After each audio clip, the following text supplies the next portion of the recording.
Xin chào mọi người đã trở lại với channel của hội game.net và hôm nay chúng ta cùng đi tìm hiểu xem những điều bí mật ở trong Liên Minh Huyền Thoại là gì nhé. For the cheapest LOL skins, visit skinsforlol.com. Hey guys, what is up, and I welcome you to a new episode of League of Myths. Be sure to throw in a like if you do end up enjoying this episode, and also to stay tuned to the very end for another Phoenix giveaway. But without any further ado, let us go straight to the first myth. This myth submitted by Dominic: if you charm or pull Teemo while he is invis from his passive, will it reveal him? So there are of course three test case scenarios: Ahri, Blitz, Thresh. In the first one with Ahri, as I charm him, it is forcing him to walk right to me, therefore revealing him. Testing it with Blitzcrank as well, because the champion himself is not right clicking and walking around, Blitzcrank is just simply repositioning him. But either way, it still reveals Teemo.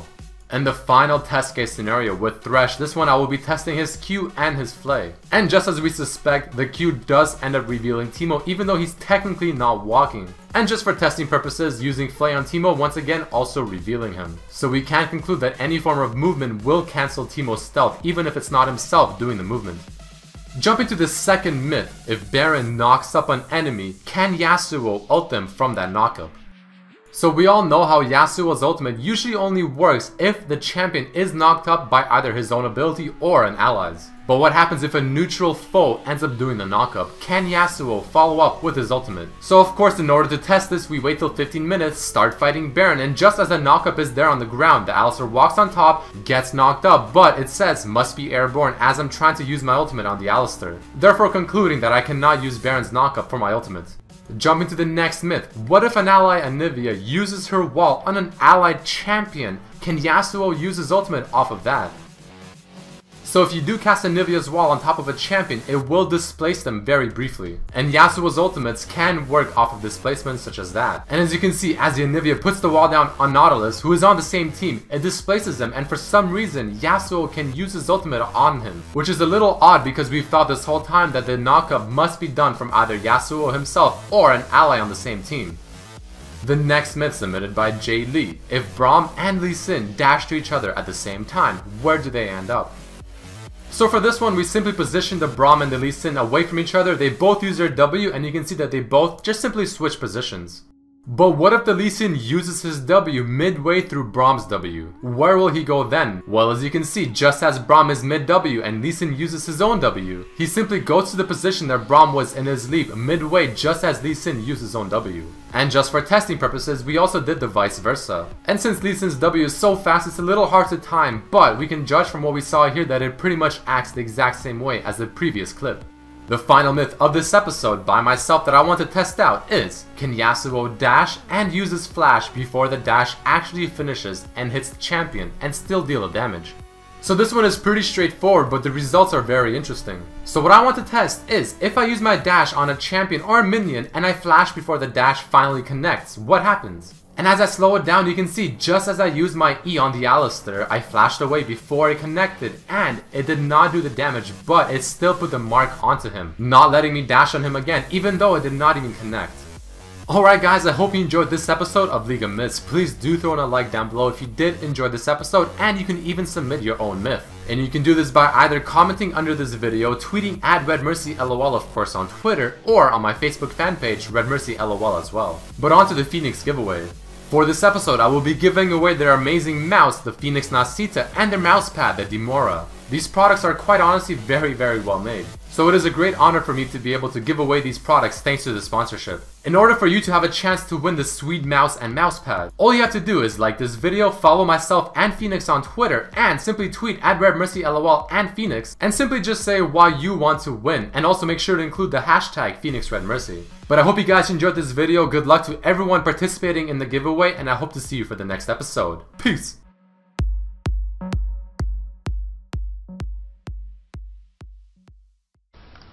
Thank mọi người đã coi qua clip, và nếu thấy cái clip này hay thì bạn có thể subscribe ở trong cái kênh Liên Minh Huyền Thoại của mình. Xin chào và hẹn gặp lại các bạn ở trong những clip khác.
Thanh mọi người đã coi qua clip, và nếu thấy cái clip này hay thì bạn có thể subscribe ở trong cái kênh Liên Minh Huyền Thoại của mình. Xin chào và hẹn gặp lại các bạn ở trong những clip khác.